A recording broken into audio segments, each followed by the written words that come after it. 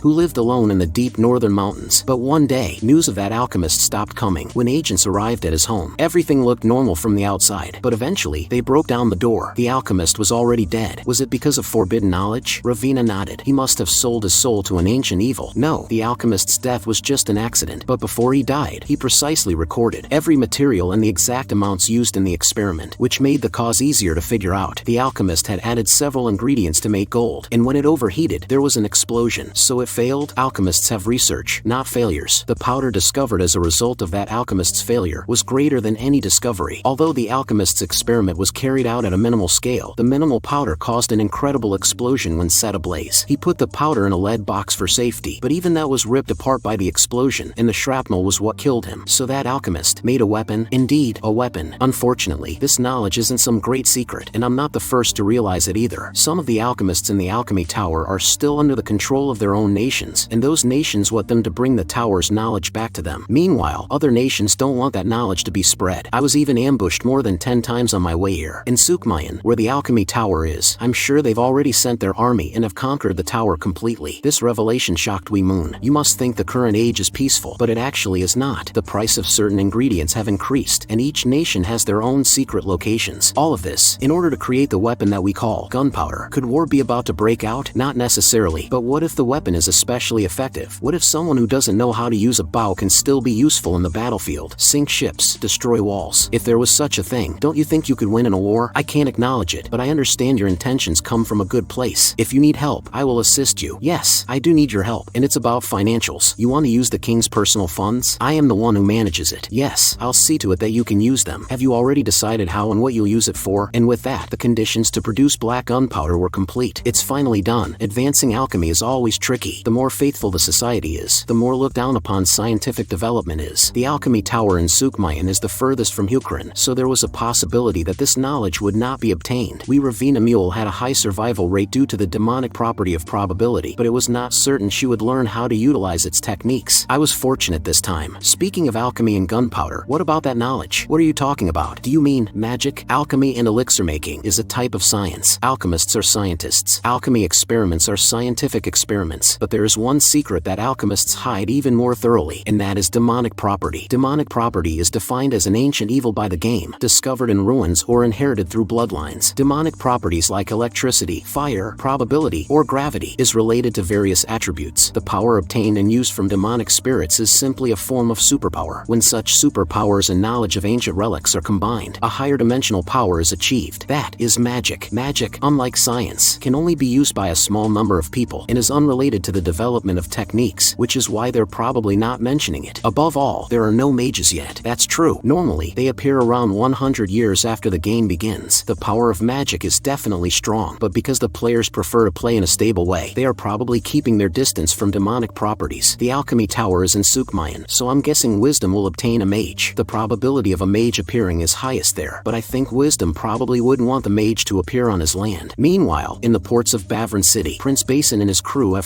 finally arrived in Bavran. There are so many boats. It is the closest port to Orizon. The ships that leave here will continue westward and will pass by Amgal to Danri. Some ships will even go further. What's further than that? The Western continent. What else? The continent that Owen the storyteller is said to have gone. Does that even exist? There are many ships that head that way and don't return, but it definitely exists. If so, why don't merchants cross to that continent and trade there? Even if it's dangerous, there must be profits, but I've never heard of it. They would go if the danger is worth facing. There are pirates, rocks, areas with no wind or high waves, sea monsters, storms. Alright, I understand it now. I need to make some trades, so I'll be off. You can rest here or get off the port as long as you return by the promised time. Then since it's stuffy here on this tiny boat, I'll go for a walk. Prince Basin, along with a few guards, got off the ship and proceeded to walk around the port city, browsing the various wares of the port. Anyway, I can't see the one who is keeping an eye on me. Well, it would be strange if I could see them. These are all items from Hukran. We receive a lot of items from there. You're from the ship that just came in, right? Are you all making the trade and immediately returning to Hukran? If that's the case, you should pray to your god that you don't meet any pirates. What are you talking about? There's a group of pirates who control the area of Bavran. They usually go for ships leaving Bavran. The name of those pirates are Deep Night Pirates? That's right. Have you heard of them? Not at all. I wonder if there are new pirates that suddenly appeared, which the port merchants are over-exaggerating about. The palace did say to bring as many items as possible, but the rest of the items won't arrive until tomorrow. So, we're waiting until then? No, we'll leave first, and the rest of the warships will bring the rest. Then we won't be able to receive the protection of the warships. There's a lot of cargo to unload and some provisions to load up at Sajan. Every moment counts when you're on this ship. I hope we don't run into pirates. Don't worry, we have never met pirates once during our time voyaging. But later that evening, Tioni was frozen with a shocked expression. The pirates are here. Tioni was in disbelief, while Basin sighed knowing this would happen. Lessen the weight of the boat. Dump the sandbags, food, and water. Everyone arm yourselves with the weapons you have. Tioni, can we run from them? The pirates normally use merchant ships. It's made with comparatively lighter wood. It has a large sail, allowing better wind. Those pirate ships have similar builds. However, pirates usually travel with minimal cargo, so it won't be easy to lose them. Darn, they've almost caught up. I guess we'll have to throw away everything we can. What about that cornerstone we got? If you're going to throw that away, I'll jump off the boat. We're going to get caught anyway. Let's just buy time until our warships get here. I heard that the additional cornerstone was arriving in the morning, meaning if we're lucky, they'll catch up in half a day. If only the winds were to blow stronger. Just then, Tioni thought of an embarrassing idea. She then clasped her hands and knelt on one knee. What are you doing? Can't you see I'm praying? You join me in praying for more wind as well. The enemy pirates were laughing in joy. Hey, look over there. The boat is so full that it can't go faster. Perfect. We'll be able to drink lots for dinner. This is thanks to us praying to the white spider god. Shoot arrows and keep them in check. Don't let them get close. The white spider god? I've heard a similar name before. Basin took a shot at the enemies and hit one right between the eyes. Don't get taken aback and keep shooting. The pirate ship is shorter than this ship anyway, so it'll be difficult for them to strike us back. Align our ship with theirs. We're getting on board. The pirates started to throw hooks on board the ship. Climb up. Deal with their combatants first. Can't run away now. You're all dead now. But before they could react, a pirate was blown off of the ship.